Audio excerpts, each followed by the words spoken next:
열한 제자가 갈릴리에 가서 예수께서 지시하시던 산에 이르러란 말씀이 오늘 성경에 나옵니다. 그러면 이 갈릴리에 가신 예수님은 어떤 분이냐? 부활하신 예수님입니다.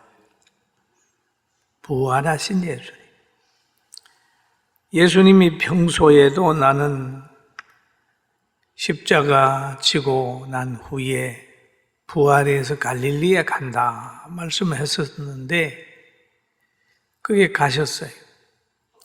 그리고 또 부활의 현장에 찾아왔던 여인들에게 천사가 말합니다.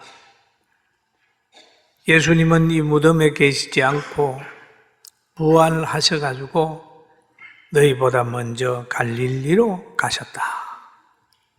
갈릴리에서 만나라 그랬어요. 그래가지고 이 갈릴리에서 지금 11 제자하고 예수님하고 만남이 시작이 됐습니다. 오늘 여기에 이 만남은 신비입니다.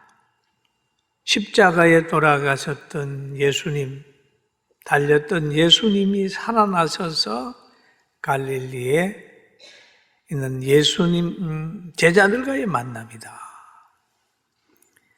그래서 우리가 믿는 예수님, 우리가 가진 신앙은 신비예요. 예수님이 태어날 때는 동정녀 마리아에게서 나셨고 하나님이 아버지로 동정녀 여인에게서 예수님이 태어났다. 보통 사람 같으면 남자와 여자의 결합으로 생명이 태어나지만 예수님은 하나님의 영으로 인하여 마리아가 잉태함으로 하나님의 아들 예수님이 태어났다. 이게 신비입니다. 신비.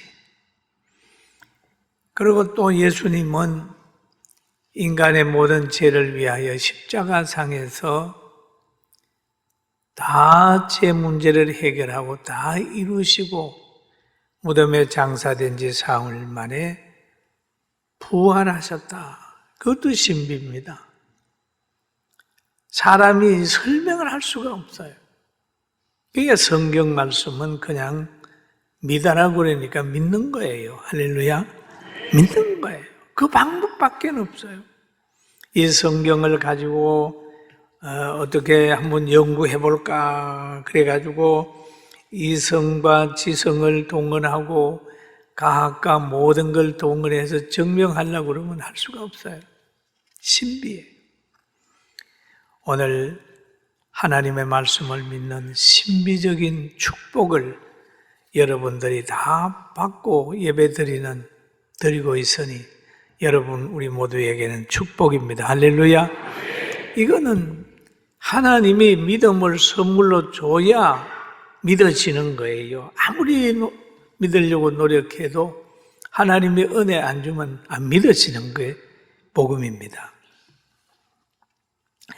그리고 바울 사도는 고린도 교회에다가 이런 말을 합니다. 내가 너희에게 알리노니 하나님의 영으로 말하는 자는 누구든지 예수를 저주할 자라 하지 아니하고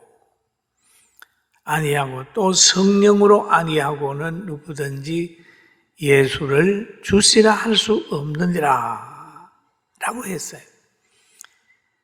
그것을 보면 오늘 모여서 우리가 찬송하고 기도하고 찬양대하고 하는 것은 다 성령께서 은혜 줘서 마음의 평강을 가지고 찬송하는 줄로 알고 영광을 하나님께 돌리게 되기를 주님의 이름으로 축원합니다. 참 우리는 귀한 복을 받았습니다. 그런데 오늘 제자들도 보면은 수없이 많은 사람들 가운데 선택받은 11명, 그들이 갈릴리에서 예수님을 만났습니다.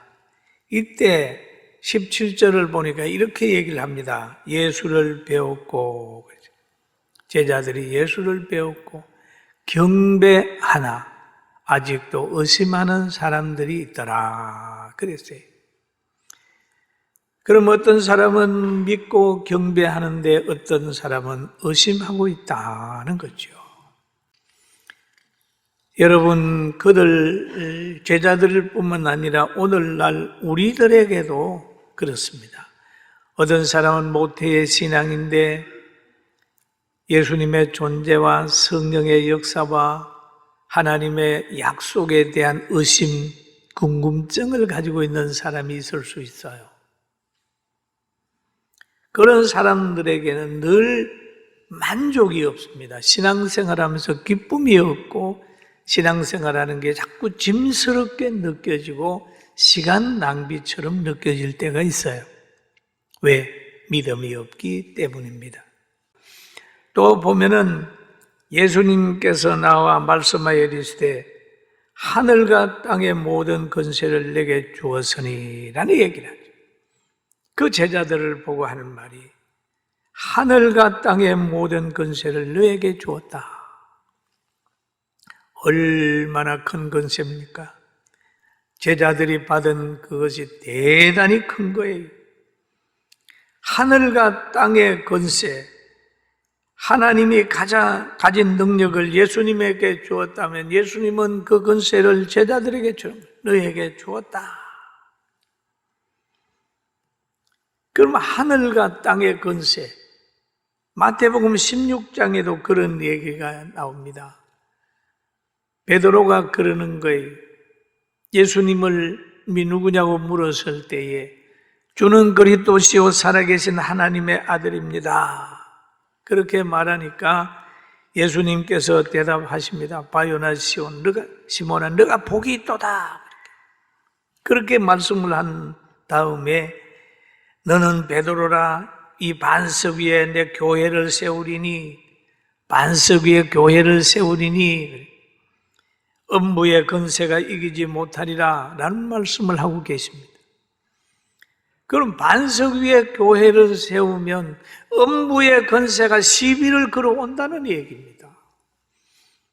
여러분 신앙생활 잘하려고 하면 대적하는 사람, 미혹하는 사람, 박해하는 사람, 방해하는 사람이 생겨나요.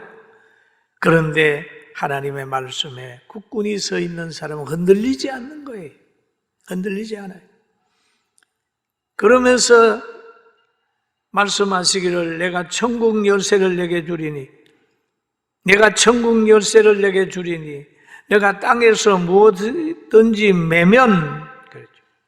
하늘에서도 매일 것이요 내가 땅에서 무엇이든지 풀면 하늘에서도 풀리리라. 할렐루야. 그러면 하늘과 땅의 영향력을 가지게 하는 이게 바로 교회의 영향력이고 바른 신앙 고백을 하는 베드로의 영향력인 것입니다. 사랑하는 성도 여러분, 우리가 믿는 하나님의 권세를 믿으면서 오늘도 자족하며 감사하며 살아갑시다. 할렐루야. 아멘. 하나님이 주시는 것을 또 보면 사용할 수 있도록 주시는 거예요. 하나님은 맡긴 자에게 요구하고 심은 곳에서 거두게 하고 하나님이 권세를 주셨으면 그 권세를 쓸 수 있는 환경을 만들어 주시는 거예요. 그 다음에 오늘 19절에 보니까 그러므로 그 말 너희가 땅의 모든 권세를 너희에게 주셨으니 그러므로 너희는 가서 모든 민족으로 제자를 삼아 아버지와 아들과 성령의 이름으로 세례를 베풀고 라고 합니다. 모든 권세를 내게 주셨으니 그러므로 그냥 앉아있지 말고 그래서 복음을 전해라. 복음을 전해라 하는 말씀. 모든 민족으로 제자를 삼아라. 복음을 전해라. 이 말씀에 순종했던 알렌이나 아펜셀라나 언더우드 목사님, 선교사 같은 분들이 순종해서 그냥 대한민국에 와가지고 생을 바쳤잖아요. 가라. 많은 민족에게 가라. 여러 민족에게 가라. 가서 세례를 베풀어라. 사람이 있는 곳에 가라. 영혼 구원을 위해서 가라. 죄인이 있는 그곳에 가라. 인종차별하지 말고 빈부 차별하지 말고 가라. 가서 세례를 베풀어라. 그렇게 말하고 있습니다. 사랑하는 성도 여러분, 우리가 은혜를 받았으니까 우리도 많은 사람을 만날 때 불신자라고 상대하지 않는다라고 하는 생각을 버리고 다 저 사람도 하나님께서 전도하라고 주신 사람인 줄 알고 깊이 들어가서 복음 전하게 되는 축복을 받게 되길 주의 이름으로 축원합니다. 그리고 여기에 보니까 이제 그 성령의 세례를 받아라. 세례를 주고 그렇게 했잖아요. 물 세례도 받고 성령 세례도 받아야 되는데 성령 세례는 어떻게 받을까요? 성령 세례를 받는데 회개할 때 받는다. 말씀을 듣고 마음에 딱 부딪힐 때에 오 하나님 잘못했습니다 하고 회개할 때 성령을 하나님께서 선물로 준다는 거예요. 선물로 준다. 그럼 이 성령께서 가지고 있는 권세가 하늘과 땅의 권세를 가지는 거예요. 주님이 함께 하는 거죠. 그리고 하나님께서는 또 순종하는 자에게 약속하신 은혜가 있습니다. 우리 20절 같이 한번 보실까요? 20절 같이 읽어봅니다. 시작.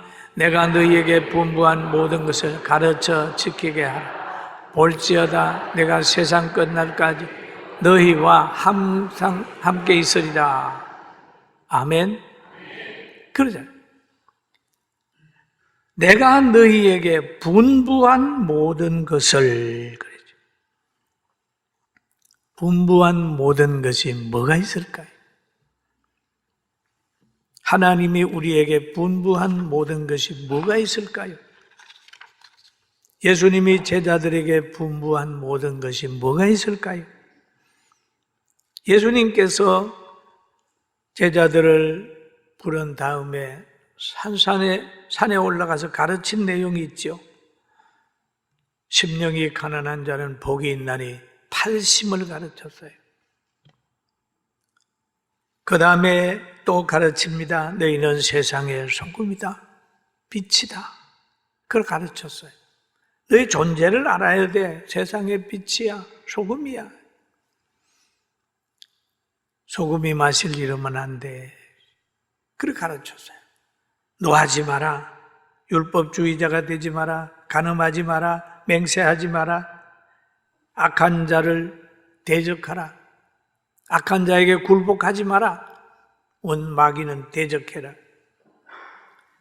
원수는 사랑해라. 사랑해라. 구제를 할 때에 자랑삼아 하지 말고 은밀하게 하라. 그리고 영광을 하나님께 돌리게 하라. 외식하지 마라. 비판하지 마라. 좁은 문으로 들어가라. 낙심하지 말아라. 듣든지 안 듣든지 복음을 전하라.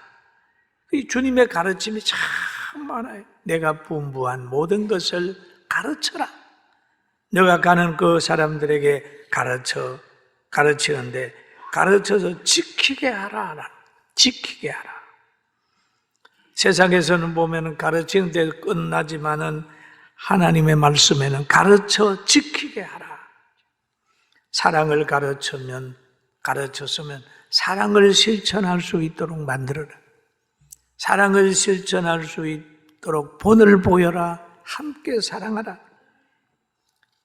그것이 주님이 우리에게 가르친 내용의 말씀이에요. 여러분, 하나님이 함께하는 역사가 있기를 주의 이름으로 축원합니다. 세상 끝날까지 함께한다는 거죠. 개인의 육체의 종말이 이르기까지 세상 끝날까지 함께하는데 세상 끝나는 때가 어떤 현상이 나타나느냐 하면 예수님이 마태복음 24장에 보면 쭉 말씀하고 있는 게 나와요. 사람의 미혹을 받지 않도록 주의하라. 사람의 미혹을 받을 상황인데도 하나님이 함께하면 분별력이 생기는 거죠. 그 다음에 난리와 난리에 소문이 막 나면 불안하잖아요. 그럼에도 하나님이 함께하는 그것을 믿으면 그 가운데도 안정할 수 있는 거예요. 민족을 나라가 나라를 대적하여 일어나겠고 곳곳에 기근과 지진이 있으리라. 이런 가운데도 하나님이 함께한다는 거예요. 많은 사람이 실족하고 거짓 선지자가 많이 나타날 그럴 때라도 하나님이 함께한다. 여러분 죽음의 현장 속에서도 하나님이 함께한다. 여러분 함께하는 하나님 기억하고 담력을 가지게 되길 주의 이름으로 축원합니다.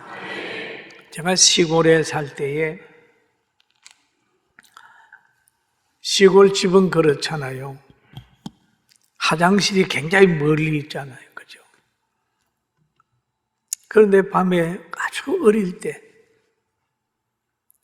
화장실을 가야 되는데 너무 무서운 거예요. 그러면 어머니 보고 그럽니다. 엄마, 나 화장실 가는데 좀 말 좀 해봐. 그러면 화장실에 앉아가지고 계속 부르는 겁니다. 그래, 내 여 있다. 그래, 내 여 있어. 아이들도 그래요.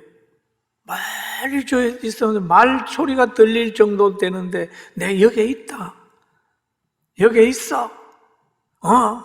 여기에 있어. 왜? 함께 한다는 거. 함께 한다. 여러분 보고 있다는 거예요. 기억하고 있다는 거예요. 여러분 전능하신 하나님이 여러분 가정과 우리를 기억하고 있다는 걸 생각하면서 어떤 상황 속에서 좌절하지 말고 끝까지 견뎌 구원을 이루게 되길 주의 이름으로 축원합니다. 아멘. 여러분 신앙생활 하다가요 낙심될 때 있습니다. 낙심될 때 있어요. 사업에 문제가 생기든지 아니면 가족 중에 몸이 아픈 사람이 있든지 자기 몸으로 할 수 없는 상황이 이르렀을 때 낙심이 될 때, 그럴 땐 어떻게 봅니까? 하나님을 보는 거죠. 주여, 하나님이 안 보이잖아요. 성경을 읽다가 보면 성경의 약속이 믿어지는 거예요. 믿어지는. 그 사람이 살아가는 과정 속에서 많은 변화를 경험합니다. 지금 어린 아이들에게의 세월은 돌과 같은 거예요. 세월의 소중함을 모르는 겁니다. 그러나 70, 80 넘은 어른들 보면 세월은 황금덩어리예요. 그러면은 가르쳐 지키게 하라고 한 다음에 예수님께서 마지막 하신 말씀이 있어요. 성천하시기 전에 오직 성령이 너희에게 임하게 되면 이 말씀은 너희가 권능을 받고 예루살렘과 온 유대와 사마리아와 땅끝까지 이르러 내 증인이 되리라 라는 얘기를 해요. 내 증인이 되리라. 여러분 오늘도 성령의 사람이 꼭 돼가지고 주님의 증인이 되기를 주의 이름으로 축원합니다. 우리에게는 영원한 천국이 있기 때문에 또 한 가지 예수님께서 말씀하신 대로 내가 너와 함께 한다. 함께 한다고 했으니까 그걸 믿어야 되는 거예요. 함께 하는 사람의 특징이 뭘까요? 예수님의 11 제자의 삶을 보면은 가룟 유다는 예수님 팔다가 제일 단명해버렸어요. 자살해 죽어버렸어요. 예수님 떠나 돈 따라가다가 가룟 유다는 자책해서 자살해서 죽어버렸어요. 그 외에 예수님의 제자들을 보면은 여러 곳에 복음을 전하다가 순교의 제물이 되고 십자가 밑에서 끝까지 예수님의 모습을 지켜보고 예수님의 어머니를 모셨던 사도 요한은 반모섬에 유배를 가가지고 계시록을 기록하게 됐습니다. 하나님이 함께 한다고 하면 어떤 세상적인 것으로 건세나 누리고 뭐 많은 그걸로 생각하면 안 돼요. 인간에게 진정한 행복은 점토에 점토를 더하고 가옥에 가옥을 더하고 권력을 잡아서 있는 것보다, 권력자로 사는 것보다 심령 천국 이루며 가장 하나님의 상급 쌓고 행복하게 사는 것이 하나님이 기뻐하는 삶이라는 걸 믿게 되길 주의 이름으로 축원합니다. 하나님이 함께한다. 우리 교회도 보니까 45년 동안 하나님의 보호가 있었다고요. 과거는 어떤 관점으로 보느냐에 따라 과거가 달리 보입니다. 하나님의 섭리로 과거를 보면 매사에 감사 조건밖에 없어요. 아, 그래서 그랬구나. 그런 거. 섭리로 보는 거. 미운 사람이 나타났다. 아, 사랑을 입게 하려고 미운 사람을 보냈구나. 과거는 하나님의 말씀 섭리적으로 보게 되면 과거는 아름다운 추억으로 바꾸어져. 미래는 어떻게 바꾸어질까요? 지금 하나님의 말씀으로 들어서서 실천하고 행동하면 미래가 바뀝니다. 할렐루야. 정말로 우리는 하나님의 섭리 속에서 모든 걸 알아야 됩니다. 여기에 보면 신명기 31장에도 보니까 이런 말씀이 있어요. 여호와께서 또 모세의 아들 여호수아에게 명령하여 이르되 너는 이스라엘 자손들을 인도하여 내가 그들에게 맹세하신 땅으로 들어가게 하리니 강하고 담대하라. 강하고 담대하라. 강하고 담대하라. 내가 너와 함께 하리라. 할렐루야. 강하고 담대하라. 내가 너와 함께 함이라. 한번 따라해. 강하고 담대하라. 크게 한번. 강하고 담대하라. 내가 뭐라고 그랬어요? 그랬습니다. 이게 하나님이 우리에게 한 약속이에요. 강하고 담대하라. 내가 너와 함께 합니다. 끝까지 붙어 있어봐요. 강하고 담대하게 끝까지 붙어 있어봐요. 세상은 달라집니다. 우리 교회를 통해서 하나님이 받으실 영광이 있어요. 이번에 4월 27일 날 100주년 기념관에서 K 찬송 이제 발표회가 있습니다. 여러분, 이거는 작은 것처럼 보이지만은 나중에 역사 속에 5년, 10년이 하든지 100년 지나든지 간에 이 찬송은 살아있을 겁니다. 할렐루야.